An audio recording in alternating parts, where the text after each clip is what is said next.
ಮಾನವರಲ್ಲಿ ಜೀರ್ಣಕ್ರಿಯೆ. ನಾವು ಬಾಯಿಯ ಮೂಲಕ ಆಹಾರವನ್ನು ಸೇವಿಸಿ ಅದನ್ನು ಜೀರ್ಣಿಸಿ ಬಳಸಿಕೊಳ್ಳುತ್ತೇವೆ. ಬಳಸಿಕೊಳ್ಳಲಾದ ಆಹಾರದ ಅಂಶಗಳು ಏನಾಗುತ್ತವೆ ಎಂದು ನೀವು ಎಂದಾದರೂ ಯೋಚಿಸಿದ್ದೀರಾ? ಬಾಯಿಯ ಕುಹರದಿಂದ ಆರಂಭವಾಗಿ ಗುದನಾಳದಲ್ಲಿ ಕೊನೆಯಾಗುವ ನೀಲಕೊಳವೆಯ ಮೂಲಕ ಆಹಾರ ಸಾಗುತ್ತದೆ. ಈ ಕೊಳವೆಯನ್ನು ಬೇರೆ ಬೇರೆ ಭಾಗಗಳಾಗಿ ವಿಭಜಿಸಬಹುದಾಗಿದೆ. ಬಾಯಿಯ ಕುಹರ, ಅನ್ನನಾಳ, ಜಠರ, ಸಣ್ಣ ಕರಳು, ಗುದನಾಳದಲ್ಲಿ ಕೊನೆಯಾಗುವ ದೊಡ್ಡ ಕರಳು, ಗುದದ್ವಾರ. ಇದು ಬಹಳ ದೀರ್ಘವಾದ ಮಾರ್ಗ ಎಂದೆನಿಸುತ್ತದೆ ಅಲ್ಲವೇ? ಇವೆಲ್ಲ ಭಾಗಗಳು ಒಟ್ಟಾಗಿ ಜೀರ್ಣನಾಳ ಆಗುತ್ತವೆ. ವಿವಿಧ ಭಾಗಗಳ ಮೂಲಕ ಆಹಾರ ಸಾಗುತ್ತಿರುವಾಗ ಅದರ ಘಟಕಗಳು ನಿಧಾನವಾಗಿ ಜೀರ್ಣಿಸಲ್ಪಡುತ್ತವೆ. ಜೀರ್ಣನಾಳ ಮತ್ತು ಅದಕ್ಕೆ ಸಂಬಂಧಿಸಿದ ಒಟ್ಟು ಗ್ರಂಥಿಗಳು ಸೇರಿ ಜೀರ್ಣಾಂಗವನ್ನು ರಚನೆಯಾಗಿದೆ. ಬಾಯಿಯಲ್ಲಿರುವ ಹಲ್ಲುಗಳು 8 ವರ್ಷ ಪ್ರಾಯದ ನಡುವೆ ಬಿದ್ದು ಹೋಗುತ್ತವೆ. ಇವುಗಳಿಗೆ ಆಳು ಹಲ್ಲುಗಳೆನ್ನುವರು. ಇವುಗಳು ಬಿದ್ದು ಹೋದ ನಂತರ ಇವುಗಳ ಬದಲಿಗೆ ಮೂಡುವ ಹಲ್ಲುಗಳೇ ಶಾಶ್ವತ ಹಲ್ಲುಗಳು.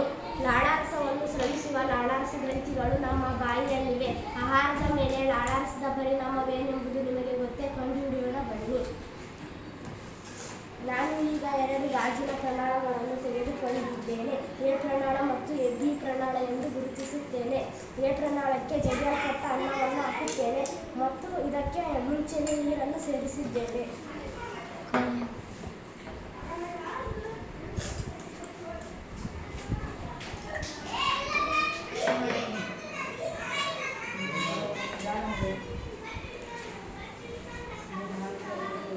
ಈಗ ಬಿ ಪ್ರಮಾಣಕ್ಕೂ ನೀರು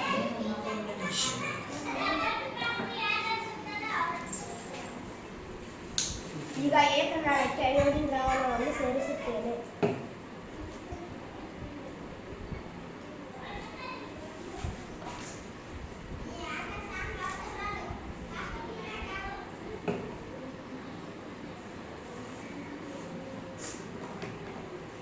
ಎ ಪ್ರಮಾಣದಲ್ಲಿ ನೇರಳೆ ಬಣ್ಣ ಬಂದಿದೆ.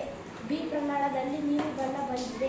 ಪಿಷ್ಟದ ಮೇಲೆ ಲಾಳರಸದ ಪರಿಣಾಮವೇನೆಂದರೆ ಲಾಳರಸವು ಪಿಷ್ಟವನ್ನು ಸಕ್ಕರೆಯನ್ನಾಗಿ ವಿಭಜಿಸುತ್ತದೆ. ಅನ್ನನಾಳ. ನಾವು ನುಂಗುವ ಆಹಾರವು ಅನ್ನನಾಳವನ್ನು ಪ್ರವೇಶಿಸುತ್ತದೆ. ಅನ್ನನಾಳ ಕತ್ತು ಮತ್ತು ಎದೆಯ ಭಾಗದ ಉದ್ದಕ್ಕೂ ಇರುವುದನ್ನು ಕಾಣಬಹುದು. ಅನ್ನನಾಳದ ಭಿತ್ತಿಯ ಚಲನೆಯಿಂದಾಗಿ ಆಹಾರ ಕೆಳಕ್ಕೆ ಚಲಿಸುತ್ತದೆ. ಜಠರ ಒಂದು ದಪ್ಪ ಭಿತ್ತಿಯ ಚೀಲದಂಥ ಆಕೃತಿಯಾಗಿದೆ. ಇದರ ಆಕಾರವು ಚಪ್ಪಟೆಯಾದ ಜೇತರ ಇದ್ದು ಇದು ಆಹಾರನಾಳದ ಅತ್ಯಂತ ಅಗಲ ಭಾಗವಾಗಿದೆ. ಜಠರದ ಒಳಪದರವು ಅಂಟಾದ ಲೋಳೆ, ಹೈಡ್ರೋಕ್ಲೋರಿಕ್ ಆಮ್ಲ ಮತ್ತು ಜೀರ್ಣರಸಗಳನ್ನು ಸ್ರವಿಸುತ್ತದೆ. ಆಹಾರದ ಜೊತೆ ದೇಹದೊಳಗೆ ಸೇರುವ ಹಲವಾರು ಬ್ಯಾಕ್ಟೀರಿಯಾಗಳನ್ನು ಹೈಡ್ರೋಕ್ಲೋರಿಕ್ ಆಮ್ಲ ಕೊಲ್ಲುತ್ತದೆ. ಪ್ರೋಟೀನ್ಗಳು ಜೀರ್ಣರಸಗಳನ್ನು ಸರಳ ವಸ್ತುಗಳಾಗಿ ವಿಭಜಿಸುತ್ತವೆ. ಸಣ್ಣ ಕರಳು ಸುರುಳಿಯಾಗಿ ಸುತ್ತಲ್ಪಟ್ಟಿದ್ದು ಸುಮಾರು 7.5 ಮೀಟರ್ನಷ್ಟು ಉದ್ದವಿದೆ. ಯಕೃತ್ ಇದು ದೇಹದ ಅತ್ಯಂತ ದೊಡ್ಡ ಗ್ರಂಥಿಯಾಗಿದೆ. ಇದು ಪಿತ್ತರಸವನ್ನು ಸ್ರವಿಸುತ್ತದೆ. ಪಿತ್ತರಸವು ಒಂದು ಸಂಚಿ ಅಥವಾ ಚೀಲದಂಥ ಆಕೃತಿಯಲ್ಲಿ ಸಂಗ್ರಹವಾಗಿರುತ್ತದೆ. ಮೇದೋಜೀರಕಾಂಗವು ಜಠರದ ಕೆಳಗಡೆ ಕಂಡುಬರುವ ಕೆಂಡೆ ಬಣ್ಣದ ದೊಡ್ಡ ಗ್ರಂಥಿಯಾಗಿದೆ.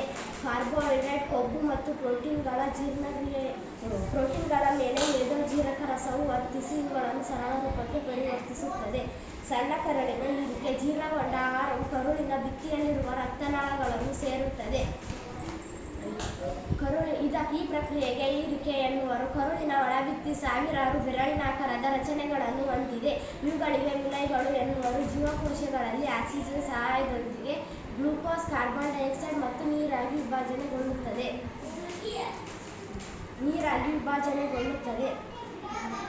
ದೊಡ್ಡ ಕರಳು ಸಣ್ಣ ಕರಳಿಗಿಂತ ಅಗಲವಾಗಿದ್ದು ಉದ್ದವು ಕಡಿಮೆ ಇರುತ್ತದೆ. ಇದು ಸುಮಾರು 1.5 ಮೀಟರ್ನಷ್ಟು ಉದ್ದವಿದೆ. ದೊಡ್ಡ ಕರಳಿನ ಕಾರ್ಯ. ಉಳಿದ ತ್ಯಾಜ್ಯವು ದೇಹದಿಂದ ಹೊರಹೋಗಬೇಕೆ? ದೊಡ್ಡ ಕರಳಿನ ಕಾರ್ಯ. ಉಳಿದ ತ್ಯಾಜ್ಯವು ಗುದನಾಳದಲ್ಲಿ ಸೇರುತ್ತದೆ. ಅಲ್ಲಿ ಅರೆಗಾನವಸ್ಥೆಯ ಮಲವಾಗಿ ಅಲ್ಲಿ ಉಳಿಯುತ್ತದೆ. ಈ ಮಲವು ಗುದದ್ವಾರದ ಮೂಲಕ ಹೊರಹೋಗುತ್ತದೆ. ಇದಕ್ಕೆ ವಿಸರ್ಜನೆ ಎನ್ನುವರು.